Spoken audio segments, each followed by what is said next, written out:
तक पाकिस्तान में Islamic banking के लॉज बहुत सख्त हैं, लेकिन ये गड़बड़ होने जा रही है। बताऊं क्या हो रही है गड़बड़, बता दूं। अब तक पाकिस्तान में जो इस्लामिक बैंकिंग है बहुत मजबूत बुनियादों पर, इनकी बड़ी सख्त निगरानी होती है, दाएं बाएं नहीं हो सकते। हम फतवा देते हैं किसी भी इस्लामिक बैंक या किसी भी इस्लामिक विंडो से आप मामला कर सकते हैं, लेकिन एक बहुत बड़ी गड़बड़ हो रही है। पता है क्या हो रही है? अब तक इस्लामिक बैंकों में उसूल ये था कि शरई एडवाइजर जो है वो एक्सपर्ट होना जरूरी है। उसमें देवबंदी, बरेलवी, शिया वगैरह की शर्त नहीं थी, एक्सपर्ट हो।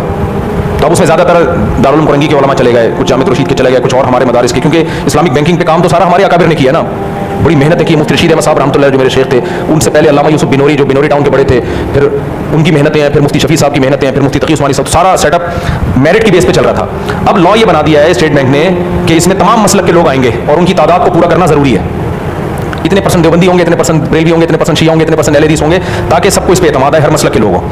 अब उसका नुकसान ये होगा कि काबिलियत के बजाय देवबंदियत, बरेलवियत और शियत और अहले हदीसियत इसको रखा जाएगा, जो किसी इदारे में नहीं होता। आप अपनी कंपनी में शरई एडवाइजर रखने के लिए ये देखते हो, आप अपनी कंपनी में किसी को मैनेजर रखते हो तो कभी ये देखा कि देवबंदी है या बरेलवी, कभी देखा? अब तो भाड़ में जा, तू बरेलवी हो, तू भाड़ में जा, तू देवबंदी हो, मेरा क्या लेना देना, तू इस काम का माहिर है या नहीं है, क्या ख्याल है?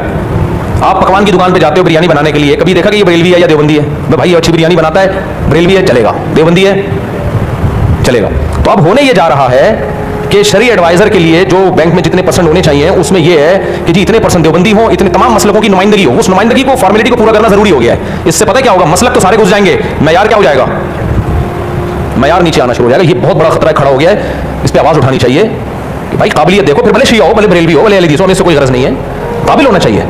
तो काबिलियत तो इतनी आसानी से पैदा नहीं होती ना, वो तो बड़ी मेहनत, फिक़ा को प्रॉपर पढ़ना पड़ता है, उसमें अरबी में महारत होना जरूरी है, तो वो हर एक में थोड़ी होती है। बहरहाल अगर है किसी में, चाहे फिर वो भले शिया हो, सुन्नी हो, हमें कोई एतराज नहीं है उससे, लेकिन ये कि फॉर्मेलिटी पूरी करना कि जी इतने परसेंट इधर से देवबंदियों को लिया जाएगा, इतने परसेंट फलाने को, तो फिर तो क्या प्रोग्राम क्या हो गया।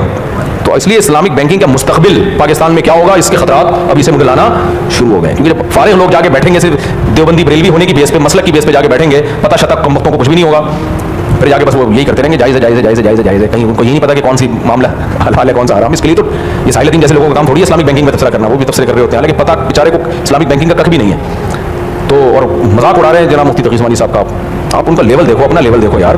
तो मुझे शौक नहीं है मस्जिदों में बैठ के किसी का नाम लेके मुखालफत करने का, लेकिन अपनी इज्जत करवाने के लिए दूसरों की इज्जत करनी पड़ती है। और हमारी बेइज्जती कर दो क्या है, उतने बड़े आलिम की यार मुफ्ती तकी साहब की आप खाक के बराबर भी नहीं हो, उतने बड़े लेवल के आदमी का नाम लेके आप उनका मजाक उड़ा रहे हो, ये गलत है। और बैंकिंग के मसले में आप क्या हो, क्योंकि भाई हमने तो पहले हमने फ़िक़ा 8-9 साल पढ़ा, दौर हदीस किया, उसके बाद जाके तखस्सुस किया, फिर उसके बाद जाके बैंकिंग में 1 साल अलग से पढ़ा है, फिर जाके हमने राय दी है कि कहाँ से जायज़ है कहाँ से। आपने तो कुछ भी नहीं पढ़ा है, तो ऐसे बैठ के। इसलिए इस्लामिक बैंकिंग ये साहिल अदीम साहब की फील्ड नहीं है, ये मुफ्तियों की फील्ड है, और उन मुफ्तियों की जो बाकायदा मुफ्ती हैं, खाली नाम के आगे मुफ्ती नहीं लगा हुआ है, जिन्होंने प्रॉपर वे में फ़िक़ा को, कुरान और सुन्नत को और फ़िक़ा को पढ़ा है उन्होंने।